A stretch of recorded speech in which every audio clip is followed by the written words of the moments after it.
Hello folks, it's David here, and I would just like to take a moment to ask you to go and check out our sponsors NordVPN. Internet security, very important. I'm sure it's something that you're concerned about as well. Me, I like to know that I'm the person in control of my data. I live on my phone, and the amount of stuff I do on it, from banking to documents to private messaging, I need to know is secure. We all know that there are bad people out there who will come in and try and get our details and try and spend our money for us. NordVPN prevents that, especially if you're using public Wi-Fi's or you're using Wi-Fi's away from your home. If you use NordVPN, you are safe and protected. It also allows you to take short holidays to places if that's ever required. It's a brilliant product. I use it every day and highly recommend it. And you can get a tremendous offer if you go to nordvpn.com/heart and hand. That's nordvpn.com/heart and hand, or use the code heart and hand to get up to 70% off your NordVPN plan. You'll also get one additional month for free. Risk-free with Nord. It's 30-day money back guarantee. So all you need to do if you don't like it is just say nope, and you'll get your money back. So go and check them out. As I say, it's very important. You'll get peace of mind. Go to nordvpn.com/heart and hand.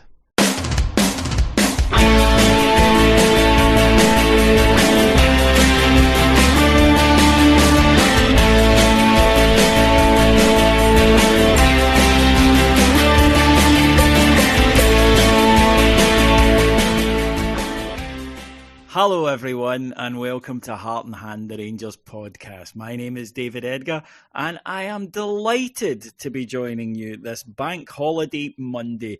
It is glorious being a Rangers supporter most of the time. It is absolutely glorious today.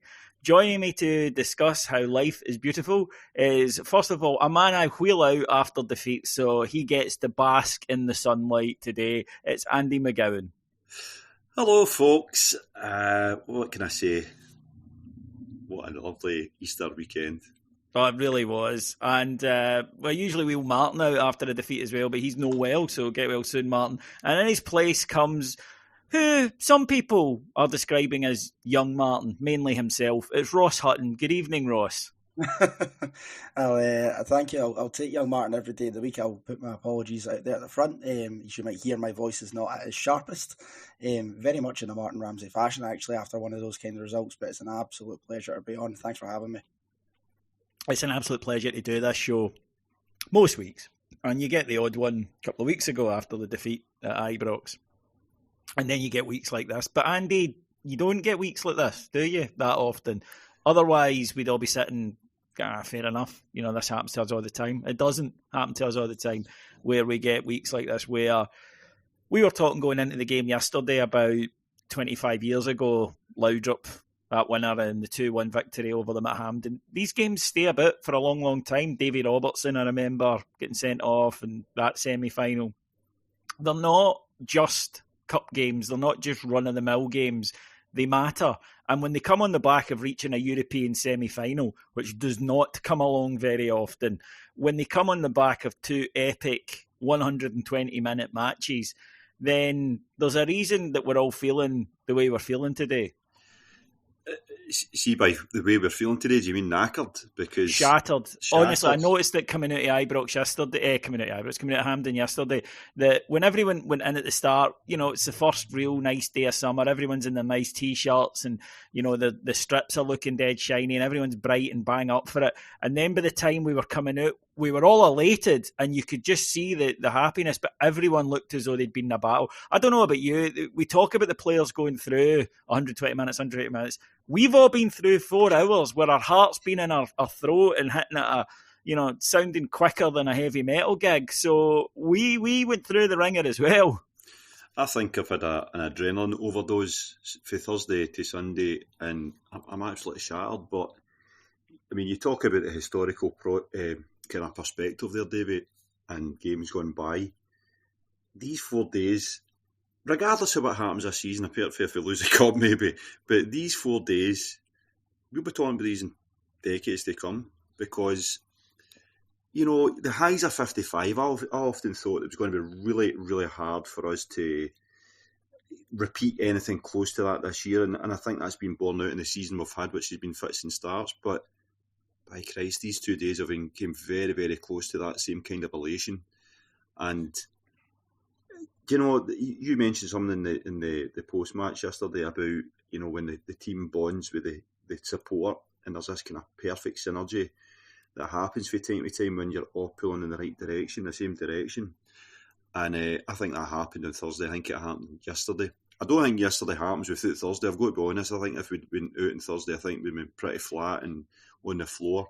But I think Thursday just gave such an injection of belief before anything else, but belief in the team, because we've been worried about Morelos not being there, we've been worried about form, and yesterday was just that lot wanted a war, and they didn't like it when the Warriors turned up, and we were Warriors and all, because I thought the Rangers support were absolutely magnificent yesterday from start to finish, and it was just such a brilliant day, brilliant result, the manner of the victory, and I think it's given us a wee reminder that we are a very good team, and Gio's settling in. It's not quite went to plan, but there's been magnificent moments this season, particularly in Europe, and that was another magnificent moment domestically yesterday. So, I just wish we'd longer to go in the league campaign to carry on this momentum.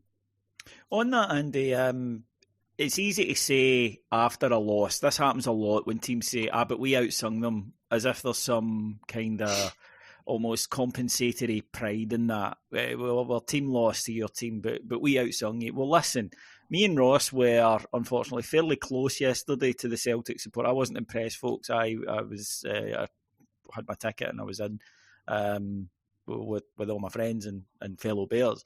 And we weren't that far from the Celtic fans. I was kind of in the halfway line towards the Rangers fan. Ross, you were a wee bit further over. I think you were in the section next to them, weren't you? Right next to them, yeah. Right next to them, yeah. Away from and they were hellish. They were rubbish. They sang when they were winning for 5 minutes. And then as soon as we scored, then that was them silent again. They were pathetic. Whereas you're right, Andy, I thought that the Rangers support yesterday, even after the goal, there was a few seconds of silence, then song started again. And we drove the team on, and I think that there was a definite response from the side yesterday. But moving on, Ross, Adam had mentioned to us on Extra the other week that Gio didn't have a defining European. He had plenty of European results, but he didn't have a defining domestic result, and maybe that was a part of a lot of fans not buying into it, not fancying it yet, because although we love Europe, Rangers' bread and butter is winning things, and if there's a feeling that a manager isn't going to win you things, you're not interested. And of course, 2 defeats against Celtic. I think we all felt 3, maybe leading to 4. That's tough to come back from. I think he needed a signature result that buys him space. I think now it's done. Now everyone agrees he gets to build his own team in the summer. This could have been, had this result gone the other way, then the next few years could look very different, one way or another, because it would have put him under intense pressure. And to know that and make the right calls on the day, after making the right calls against Bragg, after showing what he's showing in the European arena, there's clearly something about him. And while the domestic form, the league form in 2022 has been rotten, I think there's enough there to suggest that, well, look, we should buy into this because there's clearly talent in him as a boss. I think we as fans and some of the fans who weren't really bought into Van Bronckhorst, we needed something to hang on to. You mentioned there a signature domestic result, and I think that's absolutely spot on. 3 defeats going into 4, like you said, against Celtic. I don't want to say that would be fatal for Van Bronckhorst and the team, but it would really, really put a lot of people off. And as I say, you needed fans something just to cling on to, a signature result that you can point to when the going gets tough. And let's be honest, there'll be more bumps in the road in the future, but you need something you can turn back to and say, no, this is what he's about, this is what he can do. It's the same with players. We speak about players wanting to get off to a fast start when they join the team because you need to have a moment or a game. You can say that's what they're about and we can cling on to that. And I think that was it yesterday. And if you take it in the context of the last week, coming off of where we were, coming out of Ibrox against Celtic a couple of weeks ago and knowing that, not to sound defeatist, but the league looked really, really far away and possibly done that day, to where we're sitting now as fans in a much, much better place and much more comfortable with Van Bronckhorst because he has made the right calls at the right times. I think we'll get into it more, David, I'm sure, later on in the show, but tactically yesterday I thought he was absolutely spot on. Putting Bassey up against Rogic completely took him out of the game, completely neutralised that threat, and he was a massive outball for Celtic at Ibrox. Didn't have that option at all yesterday because tactically Van Bronckhorst got it spot on. His in-game management as well, absolutely tremendous. Even ballsy decisions towards the end, like taking Roof off for Sakala. Now, I think Roof looked really, really tired, but at that point, lesser managers would maybe settle for penalties. That's a ballsy decision. That's wanting to go and win the game within the time period that we had. So I think he deserves an awful lot of credit for yesterday. And listen, we'll talk about the players going to the well. To do that as a manager and to not get so mentally drained by the occasion or even overcome by the occasion, I think deserves an awful lot of credit, and so much that has to go to Van Bronckhorst. Andy, I'll be totally honest. I set off this week, heading up to Ibrox on Thursday, more in hope than expectation. And I thought that of the two games, we'd maybe do it in Europe, but I really didn't hold out a lot of hope for yesterday. Because I didn't know if the team had that sort of performance in it domestically. Europe, I think we can take on anybody on a Thursday night. I mean, welcome any team in the world. But they haven't really had one of those grit and determination performances, with the exception domestically of the first Celtic match this season when the team was wrecked by COVID. That was qualities that we haven't always seen from this Rangers team in this arena, which was heart, determination, reacting to a setback, something that they haven't been great at, sorting things out on the part themselves. And dare I say it, yesterday, Rangers just wanted it more. Well, I think the easiest way to explain what you're saying there, Davey, is let's just get back to the Hibs semi-final.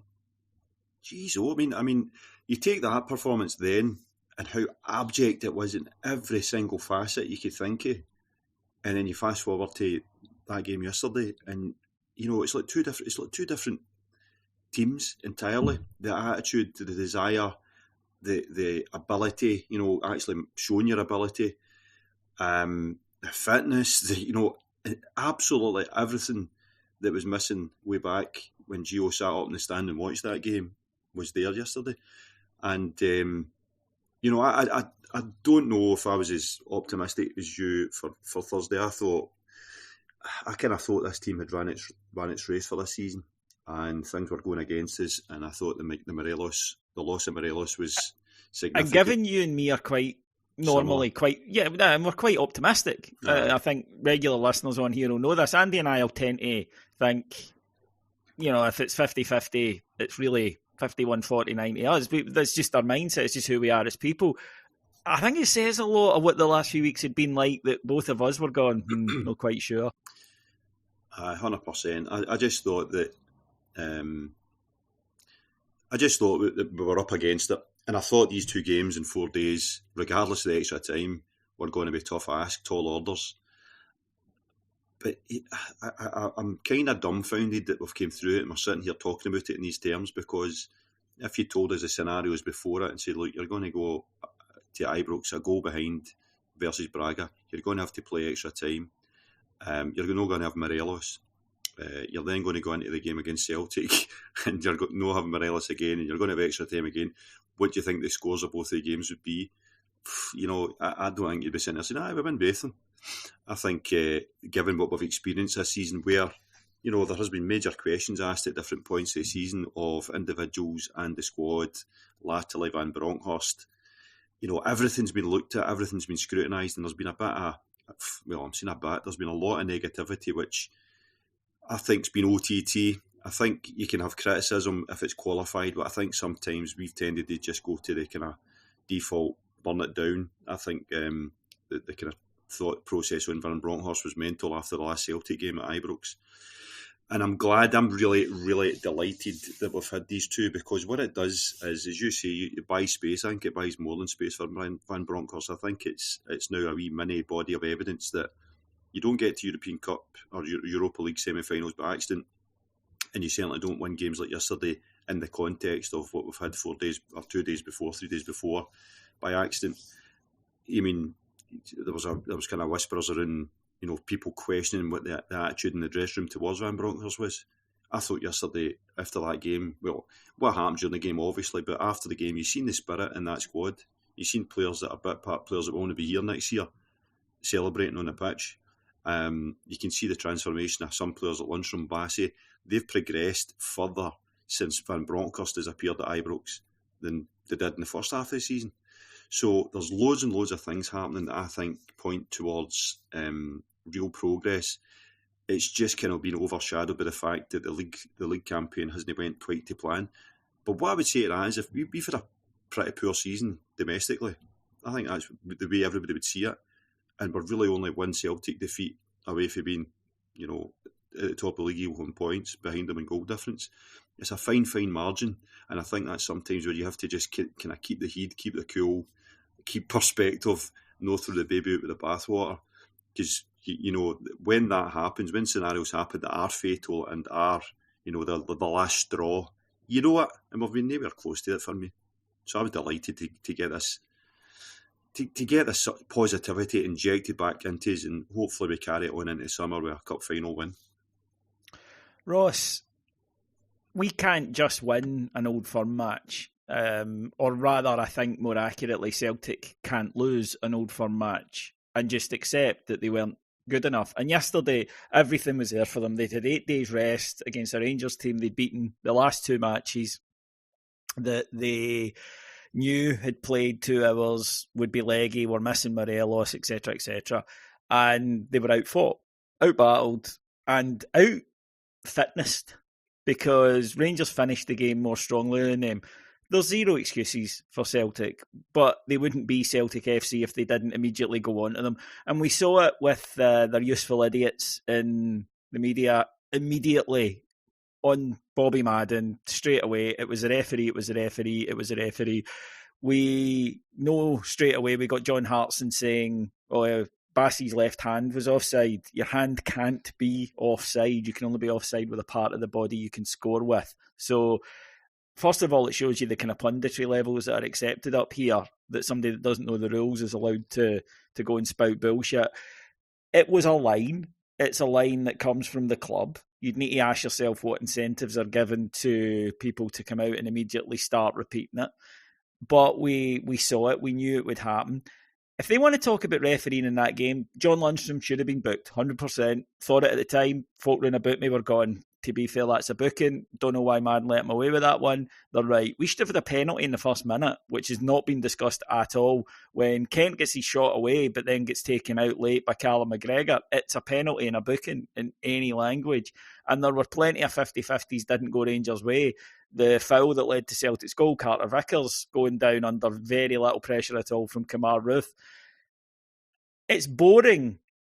It's fun right enough because I enjoy their tears. The salty tears actually taste delicious alongside a nice meal of having beaten them. But it's pernicious because the idea behind it is, of course, that they'll cause problems for Bobby Madden. They did before for John Beaton. Sutton knows it's a dog whistle. That's why he's doing it. He's basically given permission to the Hordes.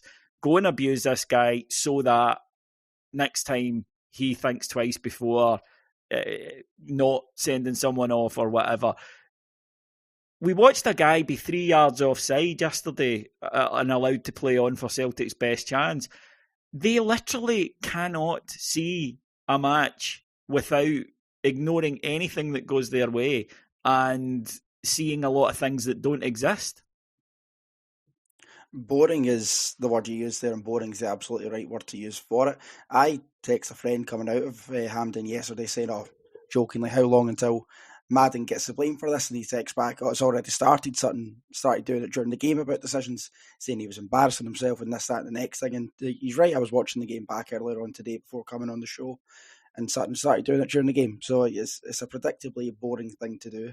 And this is... if there ever's going to be, and maybe benefit is not the right word, but the fun aspect of being so close to them yesterday, David, was when they scored, you could tell they thought the treble was done. They thought they had it in the bag. They didn't see any way for Rangers to get back into the game. That was their season yesterday in terms of going to win that treble. they thought it was in the bag, as I say, when that goal. And that's a large part of the reason why they're coming out with this now, because they did not see any kind of scenario where that wouldn't happen. We've seen it before with this Celtic team and these Celtic fans where they've thought trophies and titles were won before they actually already were. This was another case yesterday, and you could tell the fact they only piped up for that 10 minutes or so after the goal. If it is a message from the club, like you say, they need to get better at it, because Postecoglou certainly didn't seem to think there was any issue with the officiating yesterday. I would agree with you. I think Cal McGregor could have been off the park for 2 different bookable offences. We should have had a penalty. I think John Lundstrom should have been booked on that challenge that you mentioned. Listen, Bobby Madden got some decisions right. He got some decisions wrong. That's football. Shit happens, I'm afraid. But I remember being at a League Cup final in 2019 where Celtic scored from a goal where 3 other different players were offside.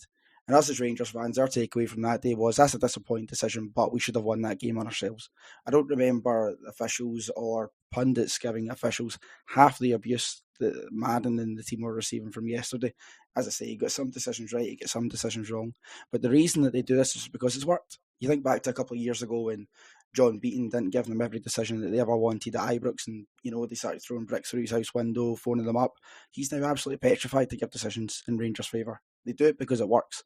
So I don't know how we go about combating this, if there is any kind of way to do it, but it's something that has to stop. I don't think in any other normal country, I know Scotland's a bit of a backwater at the best of times, but I don't know in any other normal country where pundits are put under, officials rather, are put under this level of excruciating pressure by pundits. And it's going to lead to something quite awful and quite bad happening one day, which I don't want it to come to. But as I say, I don't know in any other country where this is just accepted as being the norm, saying that officials are cheats and things like, his hand's offside, and trying to set that kind of narrative is nonsense. It's an absolute nonsense. And it's dangerous, to be honest, at the end of the day, because it's getting to that point where something bad is going to happen. We've seen it before, and it's only going to get worse. People are genuinely fizzing about what he didn't get a booking. I'm sorry, that's not an official changing a game. If you want to come and say, he should have given us 5 penalties and the goal was offside, etc., then yeah, okay, you can maybe blame officials. Not for yesterday. It's not the case. Sometimes you do need to have a wee bit of perspective in yourself and just a wee bit of introspective and think about the performance that Celtic put in. They were not at the races yesterday, and they were bossed all over the park by Rangers. The better team by an absolute mile. Sometimes that happens in football, but the fact that they're completely unable to either accept or admit that is a bit of a joke on their part. But as I say, I don't know in any other country where this is accepted as a norm, and it has to stop, but I don't think it will, as you know. No. Andy?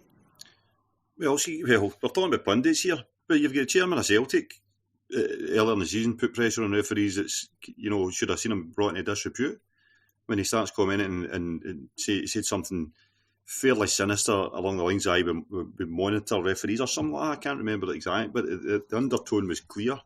So when that goes without, it doesn't even go with scrutiny. I mean, the press don't come out and say, hold on a minute, should chairmen or high positions at certain football clubs be saying things like this?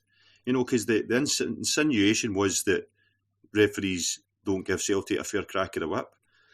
So when you get that happening, the dullards like Hearts and Sutton, Commons, it's no surprise when they do it, but it's obvious and it's clear and it's concerted and it's laughable. That's the thing. And I think new Rangers fans and anybody that's sensible, anybody that's serious about Scottish football, I think they see it and they know it. I mean, Chris Boyd's taking a piss out of it. He's saying maybe I should become a referee but I don't know if that's the right way. I think Rangers should be coming and calling it out and actually saying, hold on a minute, this is just ridiculous. Because as you say, David, if you dissect any football game, far less an Old Firm game, you'll find bits that go for and against, and we could bore the listeners by going through them all again.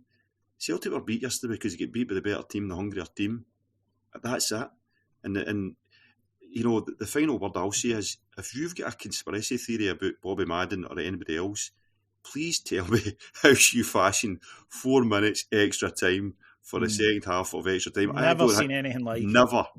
I've never seen it. I mean, you could go down and watch wee boys playing a Sunday part and you still wouldn't get that because it'd be laughed at. It was unbelievable. So I think that kind of should put it to bed. But, Scottish football in terms of refereeing, way back to when we had foreign refs come here because Celtic put them under such pressure because of Dougie McDonald get caught in his microphone saying something. It's never stopped since then. It's just in different forms.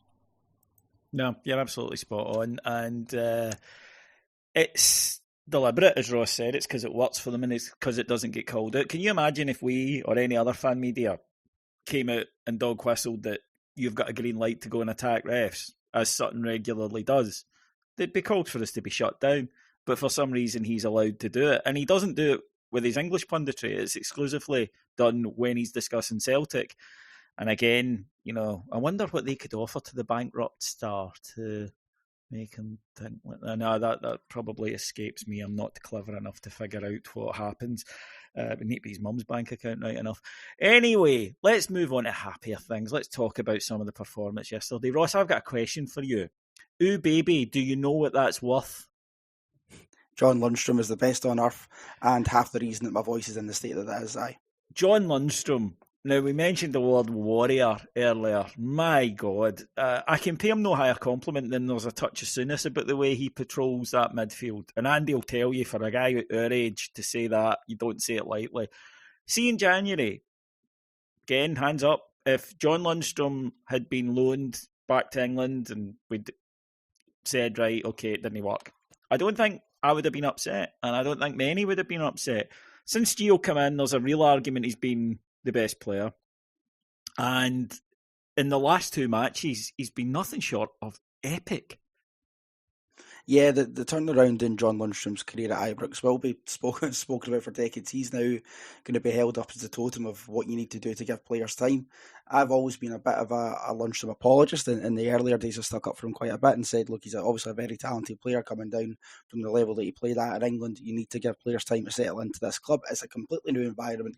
The demands are completely different to Sheffield United. And I think we as fans maybe aren't as accepting as that because we know the standards. We've been brought up in it. We've lived it all our lives. For people who are out with this bubble, really, you need to give them time to get used to it.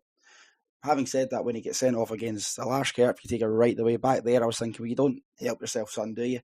And I kind of thought at that point a lot of fans were done with him. Even in January there, I think there maybe is a wee bit of revisionism about this start to the year. There was a point going into the sort of latter stages of the January transfer window where I believe John Lundstrom had only played something about 51, 52 minutes under Van Bronckhorst, and one of them he was hooked off at half-time for. The rest were just sub-appearances, cameos in the latter stage of the games here and there.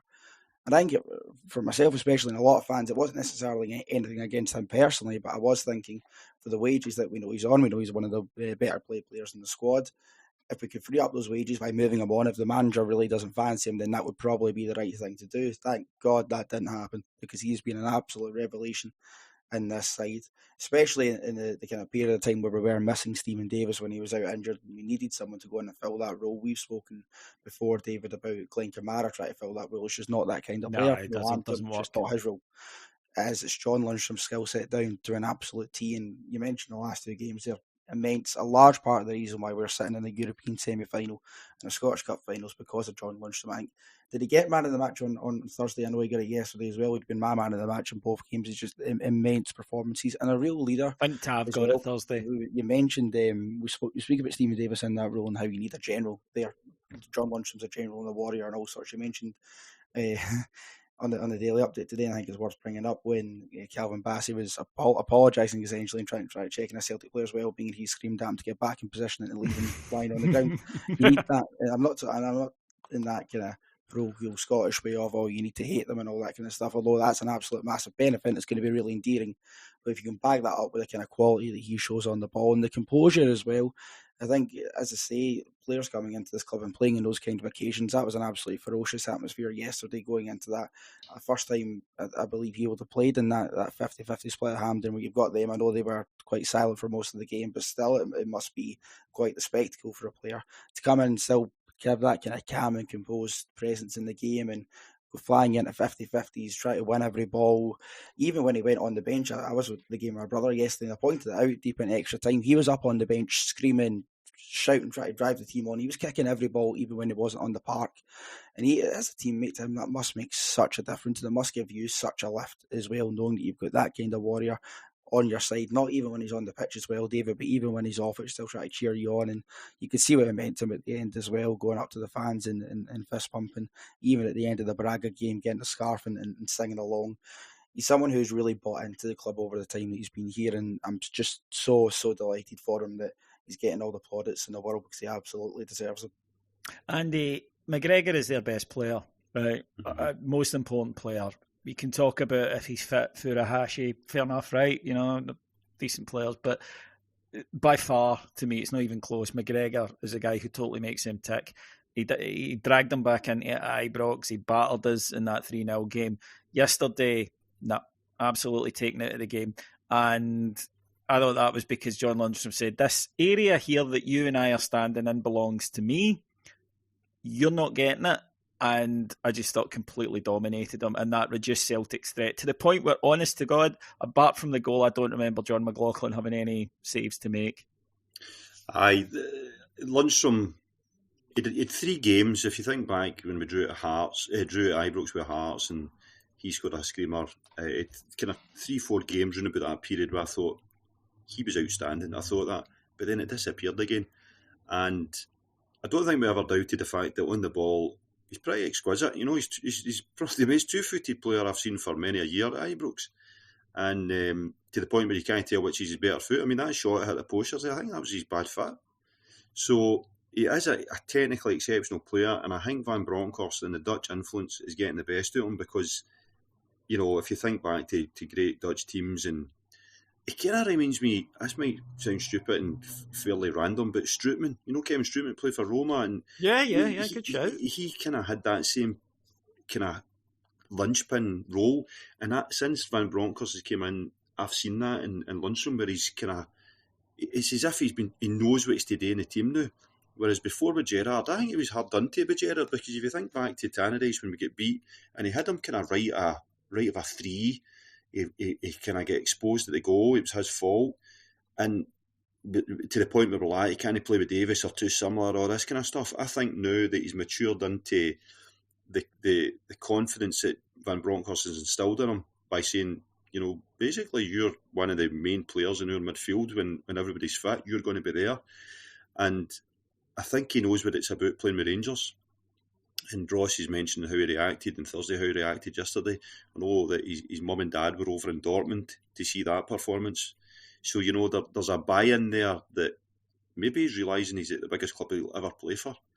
But in saying all that, I was the same as you guys. At Christmas in the transfer window, I was like, the best thing with John Lundstrom is we go for nothing, and if we realised £2 million for him, it was good business on paper.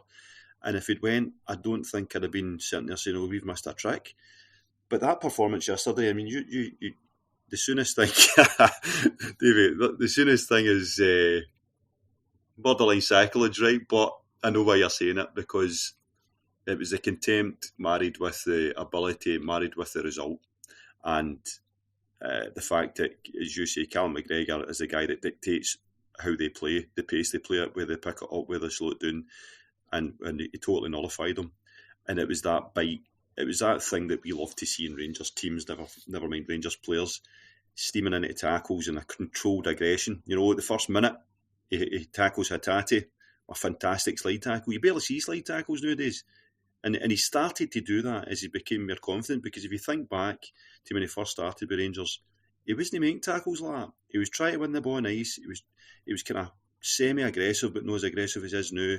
And it was costing us, because he was losing out in the middle of the park. Lost a goal at St Mirren in the early doors. The boy scored a screamer because Lundstrom didn't win the ball. There was things like that happening too much, and that's why I had a wee doubt over him. But whatever it is, it's clicked. It's clicked.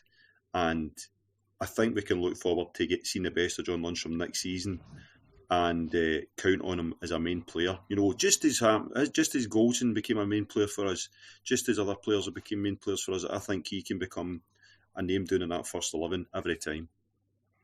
Ross, another guy that I think deserves a bit of praise for his shift yesterday. There were a couple of mistakes in there, but even so, I think his contribution overall, both in terms of what he did and, of course, the fact that he created the winning goal. Calvin Bassey yesterday, as an athlete, he is second to none. But his game intelligence is improving. Yes, he made a couple of errors. He did, right? No doubt about that. But overall, I think in terms of completely nullifying Rogic and making sure there was no space for him, in terms of that drive and athleticism that he brings, and then one of the best celebrations I've ever seen in my life. Yeah, I think the point you made there, and I mentioned it earlier on myself about him more or less man marking Tom Rogic out of the game, was so vital to us yesterday. And I'm not sure there's any other player who I'd rather have do it, because we mentioned John Lundstrom there. I want him on top of Cal McGregor. He's the one who makes them tick. Like you said, he's the one who dictates their kind of play. If you have him sitting on him and trying to nullify him, that should slow them down enough. But one of their big out balls, and listen, he's hurt Rangers plenty of times, is Tom Rogic. Hurt us a couple of weeks ago when we didn't try and man mark him to the same degree, and he found space in the box and got a goal. None of that this time. It's something that was quite noticeable earlier on, because he would step out of the back four, go right on and be touch tight with Rogic. Now, the way that can go wrong, obviously, is you're now effectively a back three, and there's this big gap for other players to run into. That's where that kind of symbiosis between what Bassey was doing and what John Lundstrom was doing really came into effect. Bring it back to what I said earlier on, I think Gio deserves a lot of credit for that, because it worked to an absolute treat. But there's nobody else I'd rather be having doing that job than Bassey, because he is such a physical athlete. And Tom Rogic really isn't that kind of guy. He's very, very good at trying to win the ball back off him, using his physicality to go and do that. And yes, he made a couple of mistakes on the ball, which were frustrating, to say the least. At the time, there was one in the second half particularly, which nearly set me over the edge.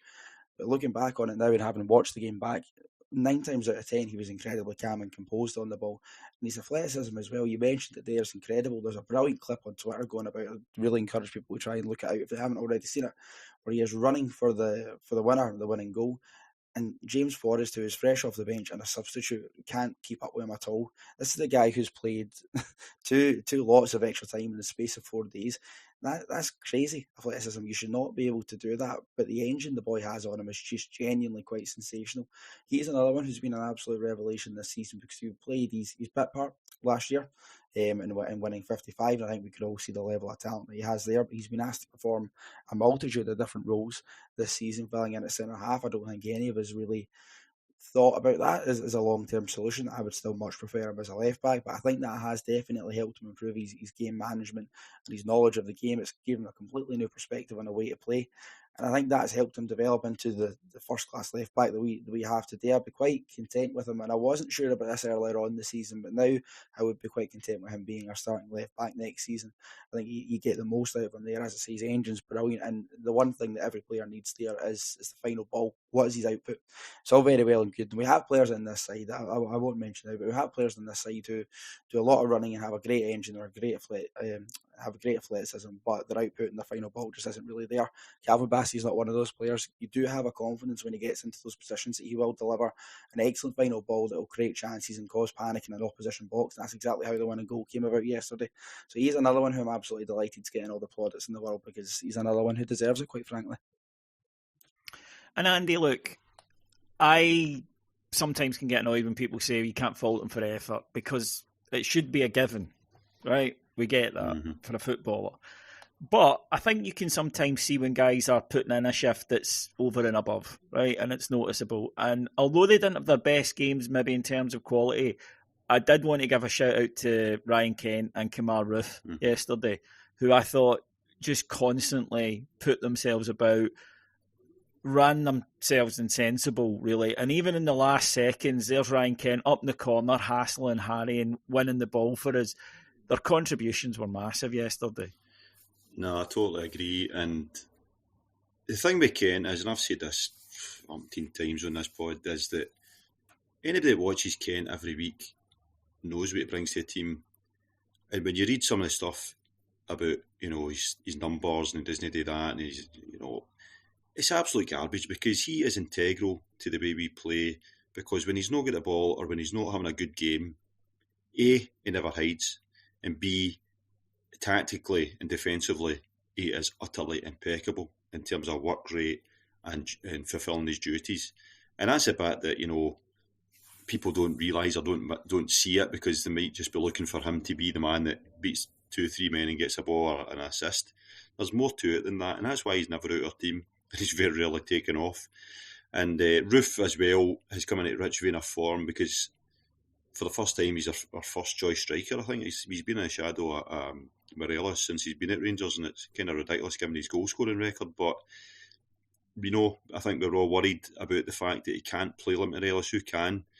But we've adapted slightly Thursday, Sunday to suit Roof, and there was, I think, Barisic in the team was partly because I think his delivery is still better than Bassey, but Roof put his sail about, and his work rate was such that he gave Carter Vickers and Starfelt quite a torrid time in terms of keeping them occupied, which is what Morelos does.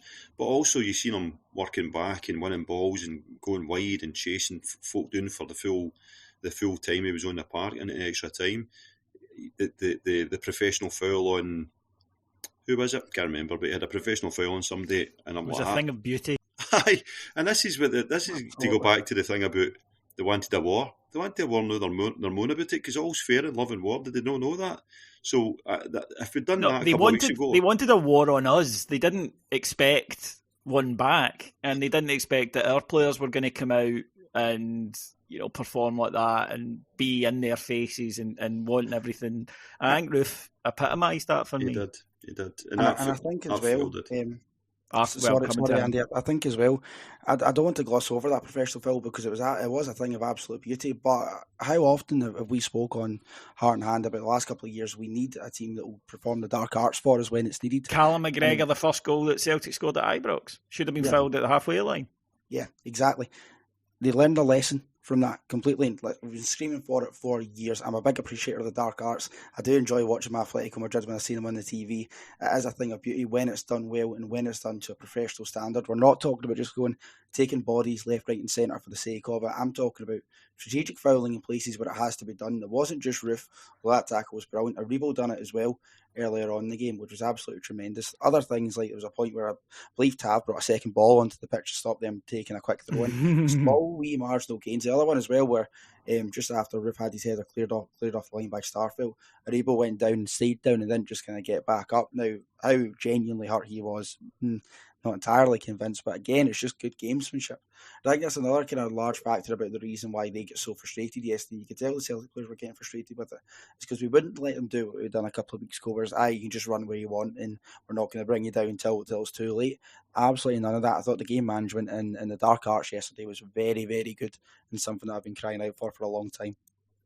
Andy, one of the best individual displays I've ever seen in my life was Barry Ferguson in the 2002 Scottish Cup final. Mm-hmm. Not just because of the way he played, but his attitude that day. I remember very specifically when we went in that last half hour, 2-1 down, he just said, not the day, not happening today. And I want to shout out to two guys who arrived on the park with that same attitude and intensity yesterday, Stephen Davis and Scott Arfield. Obviously, Scotty Arfield's goal, and by the way, Scotty, you got your time to miss one and time to finish one spot on this week. Credit to Roy Mackay as well, because apparently the manager said on Thursday night, I'll make him take 100 shots with Roy Mackay tomorrow, so it must have worked because what a goal. But it was just the spirit that they brought and transmitted to everybody else. And when you're tired, to have Stephen Davis next to you must be so good because he's always available for a pass in a calm spot. He's always there. He's driving you on in that quiet, authoritative way of his, because he is a real leader, and I thought the two of them were magnificent yesterday. Aye, in many respects, they won as the game. Davis is the same as Lundstrom. His head's on a swivel. They're like owls. They look behind them before they get the ball, and they buy that space, that ability to create space for them, which makes all great players. But they came on with the attitude, and you're talking about Barry Ferguson there, and we've not really had Rangers players, and you don't really see players anywhere that can take a game by the scruff of the neck, that proverbial scrub of the neck, and run it.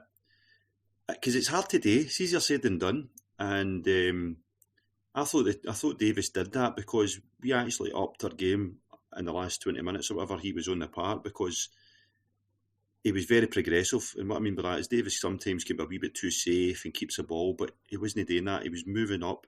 All his best play was in their half, and there was just always an out ball, and it allowed Bassey and Tavernier to get up the park and give them that insurance.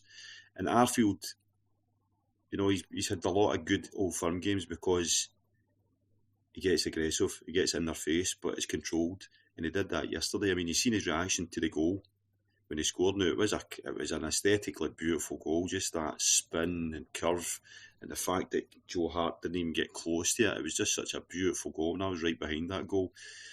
But you seen his reaction after the goal. It's no one the usual cheery, smiling Arfield with the salute. He's fucking pumped, and he's running up the park, and he's pointing to the stands. Still gets a couple of salutes in, but I just thought it set the tone, because at that point he's like, we're going to win this game. We are going on to win this game, and he felt as if he couldn't really feel. So 2 old heads. I think Van Bronckhorst is going to take credit, because I was watching that game yesterday. They were making a lot of substitutions, or it felt like they were making loads of substitutions, and I'm like, what about the legs? The Thursday was playing in my minds more than Van Bronckhorst, it appears, because I was like, what about the legs? They're bringing on new legs. But he got the substitutions absolutely spot on in terms of timing and personnel. And you're right, Davis and Arfield, brilliant. It then takes you to the thought process of, well, do you give Davis another year? Because if he's used as sparsely as he was this year, he could need no bother. Arfield, I don't know, I'm not so sure, but if that's the final memory, we have a big memory of Arfield, then Christ, what a way to go. Yeah, absolutely. And they were just, I thought, absolutely, when they came onto that part yesterday, they just did that, nope, not today. This is not happening, not when we're here. And I love that in a Rangers team. I just love that spirit, because we mentioned we haven't always seen it domestically. Ross, I don't want to really go into anything that's slightly sour, and this is not meant as a dig at Alan McGregor, but John McLaughlin's performance yesterday, that's kind of what I've been moaning about him coming into the side. He didn't have a lot to do, which is brilliant, but it's maybe not coincidental, because he came for balls and took them and dealt with them. In the last couple of minutes, when we've been prone to conceding corners, I think if you look at a lot of the goals we've conceded in the last minute, they are down to McGregor's reticence. Teams put it right on top of him, and it causes panic because their defence are already pre-panicked, knowing he's not going to come for them. He came out and dealt with them, and I just thought it was absolutely huge. And, we've beaten Celtic twice this season with McCrory and him in goals. We've lost to them, conceding 5 goals in the other 2. Might be just bad luck, might be coincidence, but yeah, I don't think John McLaughlin will ever be a shot stopper anywhere near Alan McGregor, but he does command a box, and at times with Rangers, that's the key thing for me. Yeah, it's about what you need at different moments. Now, listen, if you said to me, I'll give you a shot-stopping goalkeeper to go make an absolute wonder save that he's no right to get near, then yeah, of course you're going to pick Alan McGregor in that scenario, but really, how often is that the case? How often do we need that? In a game like yesterday, and this is obviously a large part of the reason why John McLaughlin was picked for it as well, you need someone who's going to come and command their box. If you think even back to, again, Ibrox a couple of weeks ago, their goals would have been preventable with a goalkeeper who comes out and commands his box. And you mentioned the 2 corners in quick succession and the added time at the end of the normal time. That takes such a massive amount of pressure off the defence to know that your goalkeeper's going to come and help you out. And I think it calms everyone down. I think we've seen with the defence at times this season where everyone does kind of panic a wee bit, but we can see this at a set play, especially if it's later on in the game, because we know that Al McGregor's not coming off his line for it. So then you are set defending in your own 6-yard box, and it's just a recipe for disaster. You're only going to get bad outcomes in that scenario, and that's the bad outcomes that we've seen. If you have a goalkeeper and your defenders are confident, okay, if this is anywhere within his area, he's either going to come and claim it or clear it away with a punch. That's such a calming influence over them, and I think you've seen that yesterday. Even as well, John McLaughlin with the ball at his feet, bar that one in the first half where, not entirely sure what he was trying to do, but he put the ball out for a corner. I think his distribution was fantastic yesterday, and that's another downside to McGregor. I mean, if John McLaughlin put that ball out for a corner, Al McGregor puts a ball out of play 3, maybe 4 times a game. Kind of used to seeing it and a wee bit sick of it at this point. So it's not that I'm trying to say anything bad against McGregor. I'm just saying, what do Rangers need? We need a goalkeeper who can come out, command his box, and be good with the ball at his feet. It's a very big part of the way we play, and I think it was a very big part yesterday as well. He managed to get us going quicker when he was playing the ball out, and it was good for playing the ball out with the back. I think when Maeda was trying to press up high and force mistakes out of us, I think McLaughlin, for the most part at least, was incredibly calm in that scenario and trying to move the ball on instead of maybe McGregor, who's not as confident with the ball at his feet and maybe would have put it out of play more often. So going forward, it's a wee bit more of an interesting discussion, because there is an argument, an incredibly valid argument, that in Europe we might need a goalkeeper who can make wonder saves from time to time. We've seen it from Al McGregor already in this European run. Red Star comes to mind very specifically on that. Both legs of that tie. Or do you go with McLaughlin again, who, when it is defending set pieces or we're trying to move the ball on, he's the man you pick for that kind of scenario? I don't know. That's a call from the manager. But he's got more or less every call in the last couple of days right so far, so that's where he's going to have to go and earn his money. But in terms of his individual performance yesterday, I thought he was absolutely huge for us. He calmed the defence right down. And what we had to do, which wasn't an awful lot, but we had to do, he done absolutely superbly. That will nearly do us, but because I'm a very magnanimous man, folks, as you know, and I'm all about hands across the barricades, and I'm all about greater understanding, can I just send out a best wishes and a hope for the future to Maeda of Celtic, that I hope one day he catches that crisp poke that he seemed to be running after yesterday, Audie. I've rarely seen... That was like a 10,000 metre runner being put on a football park. You know, brilliant at the running about a bit. You know, what? Run about a bit? Can he fault the guy? The round thing that everybody else was using? Nope. Just not at all. It'd be like a javelin thrower without a javelin who just ran up to there. That's what he reminded me of. Anyway, folks, that will do us for this week. We've got loads of coverage of the match over on our Patreon. It's patreon.com/Heart and Hand. So if you want to hear more, we've got every kind of breakdown, post-match, immediate post-match. We've got reflections from the audience. We've got tactical breakdowns, you name it. Plenty of celebration of both that and Thursday night. And of course, we will be back Friday night. Heart and Hand Extra will be here to preview the Motherwell game, and then we look ahead to Leipzig. Ross, thank you for joining us, young man. Go and have some honey and lemon on that vocal cord. No, it's an absolute pleasure, David. Thank you very much for having me on. And Andy, you've had some shit to wade through on this show this year, my friend. I hope you enjoyed that. I certainly did, and it's no honey and lemon for me. It's some mere chocolate Easter eggs. That'll do me. Yeah, well earned. Thanks to our executive producers in London, Mike Lee and Paul Myers. We will be back on Friday. Until then, folks, we are the people. Take care, everyone. Bye-bye.